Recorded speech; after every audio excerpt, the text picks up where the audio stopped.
என்னை தேடும் இறைவனே, உம்மை நாடி வருகிறேன். என்னை தேடும் இறைவனே, உம்மை நாடி வருகிறேன். இன்றைய தியானத்தின் தலைப்பு மனுஷர்தானே. வாசிக்க வேண்டிய திருமறை பகுதி அப்போஸ்தலர் 14ஆம் அதிகாரம் வசனங்கள் 1 முதல் 15 வரை. மனுஷர்தானே. நாங்களும் உங்களைப் போல பாடுள்ள மனுஷர்தானே. அப்போஸ்தலர் 14:15. சாது சுந்தர் சிங் ஒரு முறை ஊழியத்திற்காக இலங்கை சென்றிருந்தார். அப்பொழுது ஒரு நாள் காலையில் அவர் தங்கியிருந்த ஹோட்டலில் அவரை பார்ப்பதற்கு என அநேகர் வந்திருந்ததை கண்டார். அவருக்கு திகைப்பாயிருந்ததாம். அதற்கு முந்தின இரவு கூட்டத்தின் முடிவில் அவர் ஜெபித்து பலர் சுகம் பெற்றார்களாம். எனவே அநேக நோயாளிகள் அவரை தேடி வந்திருந்தனர். சாது சுந்தர் சிங்குக்கு இது சற்றே மலைப்பாகவும் வருத்தமாகவும் இருந்திருக்கிறது.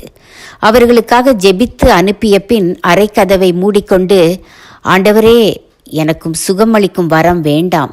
மக்கள் கிறிஸ்துவுக்காக, கிறிஸ்து தரும் ரட்சிப்புக்காக வராமல் சுகத்துக்காக மட்டுமே வந்திருக்கின்றனரே என்று ஜெபித்தாராம்.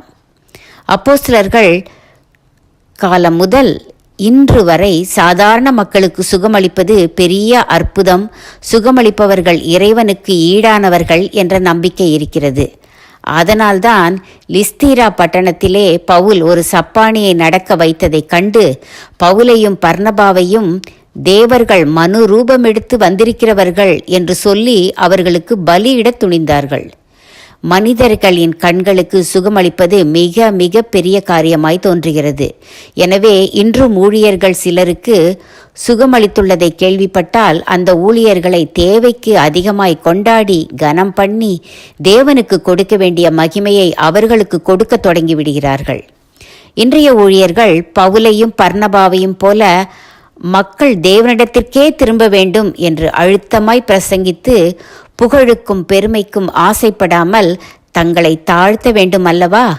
பவுலும் பர்னபாவும் மக்கள் செய்ததை ஏற்றுக்கொள்ளாமல் தங்கள் வஸ்திரங்களை கிழித்து கொண்டு ஓடினார்களாம். இன்றோ கிறிஸ்தவ தொலைக்காட்சிகளிலும் பத்திரிகைகளிலும் சுகமளிப்பது விளம்பரம் போல் பயன்படுத்தப்படுகிறதே.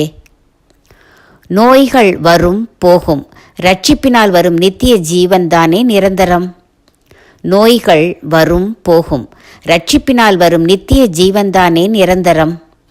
தீர்மானம்: கிறிஸ்துவின் திருப்பெயரால் ஆத்தும ஆதாயம் செய்யவே விரும்புவேன்.